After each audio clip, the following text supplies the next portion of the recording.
Good evening, welcome to the Inner Circle Live. My name's Jonathan, and tonight we're talking about terrible care managers, terrible registered managers, a bit like me. So yeah, I'm here. Jonathan's, he's feeling a little bit rough last few days, and it's really, as you can see, he's having a bit of a rough time tonight. But I'm delighted tonight to be talking about terrible care managers, a bit like this one. Hello, folks. There you go. Good to see you. Oh, let me put down there. Hey, good to see you, and hope you are all well. Tonight, my friends, we're talking about the worst types of registered managers. Now, of course, every single one of you here is not a terrible one, and we know that. We know that because they just wouldn't be in the inner circle. They wouldn't have time for the inner circle with such nonsense. That cult with that strange guy who plays the ukulele. No, they haven't got time for that at all. But tonight I'm going to go through the 10 different types of registered manager. I can tell you, oh, sorry, itchy nose. I can tell you now that every single one of you has seen these people. Hopefully it's not you, and so apologies.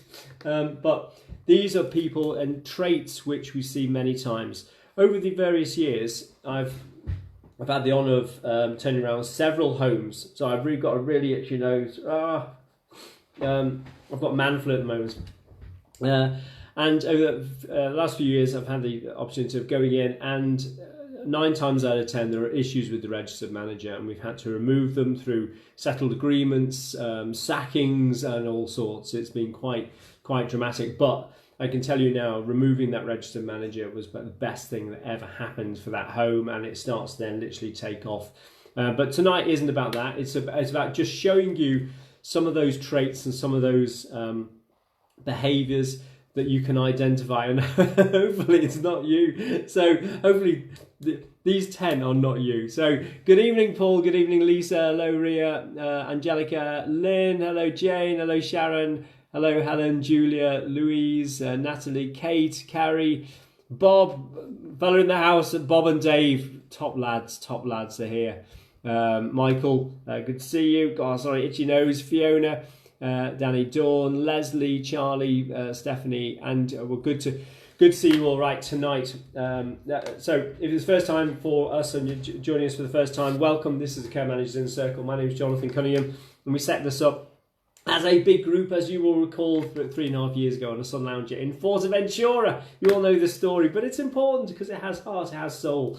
It is a place of sanctuary, a place of recluse, and a place for us all to grow. And if you're not growing and developing, then you are dying, my friends, in terms of your own relationship, your career, and of course your homes. And it's not just about making sure your home is fantastic, because it's all about, of course, making sure your lovely residents are well looked after, but as you, and we've got to look after you as well. So let me take you through the 10 worst types. This is definitely a write down. I'll put this on the web after this, just so you can print it off, and you'll go, oh my God, I work for a guy. I work for this woman. She was an absolute cow. Yeah, it's absolutely. So this is it, right? The first one is the poor performer. Now, this isn't someone who just is, this is someone who typically has been placed in a job. They've been in the wrong place at the wrong time.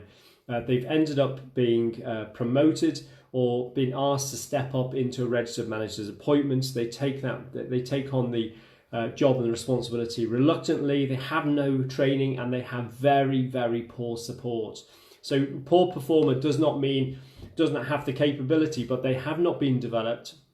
Whilst they might have the potential, but they've been placed typically into a job where they are just destined to fail. Poor things, poor souls, and they either need to step back or get that investment. So the poor performer. The next one is the dinosaur. The dinosaur, he or she has been in that appointment for years. It typically is a family-run business.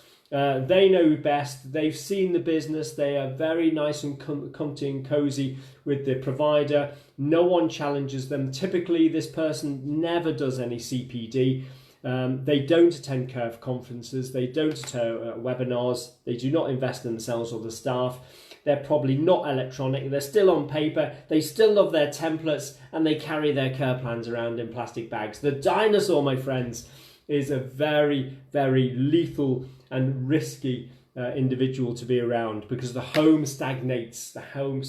You cannot challenge them, and they're normally typically very, very close friends, a very close coven with the provider, who also does not look out for how to invest, and so there's no challenge whatsoever. So the dinosaur, look out for them. They're the ones who've been there for maybe 10, 15 years, and those people do exist. They are dangerous, and it's not in their interest to develop the business, because the status quo is what they're after. The egotist is 3. The egotist, you cannot challenge them. They know best. It can be clinical, it can be a nurse, it can be a non-nurse, there's nothing of it, but this is the egotist. They're empire builders. They're the people that have placed themselves, they build the empire, but also more dangerously, they build the protection means around them. They have their black knights around them as well. And the black knights, they're the ones who protect them, and they keep the egotist in position, because very much it's a close coven. If you challenge the egotist, challenge at your peril, because they certainly will take you down. It's all about survival. They probably are on a very nice little package. Again, could have had a very close relationship with the provider. 4 is the controller. The controller seeks to retain their position in the organization. They can be there for a number of years by controlling everything. They try and make themselves indispensable. How often have you heard that? They try and position it. Their survival technique is one of indispensability. I don't even know if I can actually pronounce that, but you know exactly what I mean. These people they will try and take on more responsibilities, because it is control. Because more control means they are less likely to be removed. They are indispensable to the organization. They take more jobs on. Why can't you don't have to do payroll, you don't have to do the following. Why is a register manager doing that? I don't want you doing that. But I've always done that, because they are indispensable. Look out for them. They control time, not just time, but also information. 5 is the cloak. The cloak is the gatekeeper. The cloak is the person. Oh, do you like my little cardigan? My lads, kids reckon I look like this is proper old man outfit, but I don't care, because I've got a lot of grey hair. Anyway, the next one is the cloak, because the cloak is the person who is the gatekeeper. This is the person who's at the front and behind a closed culture. These closed cultures are very, very prevalent. And still, regardless what you might think with CQC and all of these mechanisms of monitoring and regulation, closed cultures are still particularly behind the COVID wall of silence. COVID says, no, you will not come in. We will not have you coming on our premises. And these people, particularly the cloak, is very, very dangerous. They perpetuate and maintain a closed culture. And behind closed cultures, abuse and also terrible staff management occur. Look out for them, because very much they act as a gatekeeper, strictly controlled. Typical organisations like this, you will have to book in for a visit, and we're not talking about sort of COVID regulations now. You cannot visit during certain hours, and you must book in, because it's all about control. And typically, these people will be very close to visitors, because they want to see what, and they want to control visits. So the cloak. 6 is the bully. The bully, they've been in their position, it can be for a number of years, or indeed they've moved from other organisations, possibly within the group, but they are bully. They can be very insecure. Once again, they're protectionist. It's all about survival and maintaining that position within the organisation. But the bully will have one thing. It will have its close coven of people, again, the Black Knights, or the Witches' Coven, again, male or female, which will protect. The Queen will protect that bully right in the very centre, because they will have privileges vested upon them, and therefore it is perpetuating. It is not in the interests of that close coven to rock the boat. So anything about destabilising is not what they're after. The next one is the 9 to 5er. The 9 to 5er is that they're in their job because it's a job. It is not a calling. It is not a vocation. It's not about care. It's a job. I turn up at 5 to 9 or at 5 to 8, and I leave at 4 o'clock on the dot. I'm out of here. Their phone is switched off at weekend. They certainly don't do a cover. They certainly don't do out-of-hours inspections. It's a job. It's as simple as that. There's no heart in it. There's no passion in it. It's a job. and that's it. So the 9 to 5er. So 7 is the 9 to 5er. The 8 is the saviour, the champion, the saviour, the hero of the day. The saviour is the person that loves perpetual chaos because they continually save the organisation. They're always flying in and saving your organisation. Thank goodness they're here, because once again, without them, we would have gone to rack and ruin. We'd have had wailing and gnashing of teeth. But the saviour, always there. They love chaos. And why is there chaos? Why do problems not get solved in these organisations? Because it keeps them in a job. And they certainly they present themselves as the saviour, the hero of the moment. Thank goodness they're there to save the day. So the saviour, look out for them. These are the people that love chaos, and the organisation is like a continual weeping wound, always seeping, because they never want to fix the problem.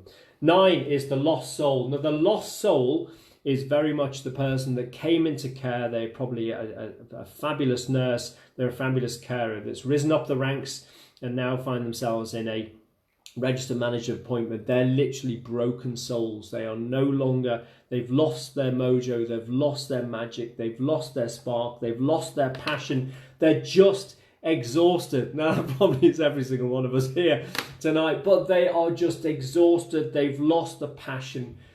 And they're just broken. And there's a lot of broken souls, guys, out there. It doesn't mean they're terrible. It just means they're broken. And again, an organisation needs a captain to drive and to keep going. But these people are just exhausted. They're tired. And they are lost souls. And the final one, 10, is the abuser. The abuser. They're the ones you hear the news of the world. If news of the world was still going, but you know what I mean. They're the ones in the papers. They're the ones who have really lost their way. They've been corrupted. They are toxic. It's not about the people. It is in their interest. They're the ones who financially abuse, physically abuse. They use their position of authority in order to position themselves where they can financially or for power reasons benefit, and it's an advantage to them. So guys and girls, let me just go through those. You've got number 1, the poor performer. Typically a person that's been pushed into a position where they're just not equipped for it. They suffer from overwhelm, they've not been developed, and they're poorly supported. Then the second one is the dinosaur. The dinosaur never CPC, there's no CPD whatsoever. They're never developing. They've been in that job for years and years, very close to the provider. The egotist is a very, very powerful individual, who loves the ego, the empire builder, and it's all about them. It's all about their image. It's all about how fantastic they are. But again, very dangerous. The controller, because they love the power. They're going to get their arms around the whole power. They become indispensable. Watch for the person who is indispensable, because they will refuse to release jobs which someone else could do, because that means potentially their job. So they'll make themselves indispensable by controlling all the information and controlling all the functions. 5 is the cloak and dagger. Very much the cloak or the gate guardian. The gate guardian is the person who perpetuates and allows a closed culture to happen behind their closed doors. The abuse, the poor management, etc. 6 is the bully, keeping themselves in position. They will have their close coven of witches around them, or black knights, who will again keep them in position of power. Bullying, intimidation is pretty much run of the mill. Number 7 is the 9 to 5. 7 is the 9 to 5er. It's a job. That's it. I'm paid to do a job. There's my job description. Very much job's worth. I'm certainly not going to have a phone on overnight or out of hours. I'm not here. Don't phone me. It's at the weekend. That's the person, the 9 to 5er. They're in all sorts of positions. 8 is the saviour. They love chaos. They love drama, because they continually put themselves in a position where they're saving the day. And in place of the provider or other people say that, once again, fantastic, you're here because you saved the day. Number 9 is the lost soul. Person who is now physically, absolutely physically, mentally, emotionally drained and exhausted. And 10, the abuser, the news of the world, the person who gets himself in a position either for financial power or some other heinous reason. Folks, it is lovely to see you. Many thanks. Short and sharp tonight. Anne says, I think I'm most of them, apart from the 9 to 5. So don't worry, 11 is headless chicken. Yeah, no, we like that actually, Fiona. 11 headless chicken. Right, folks, have a lovely night. So from myself and our Derek here, have a fantastic night. See you soon.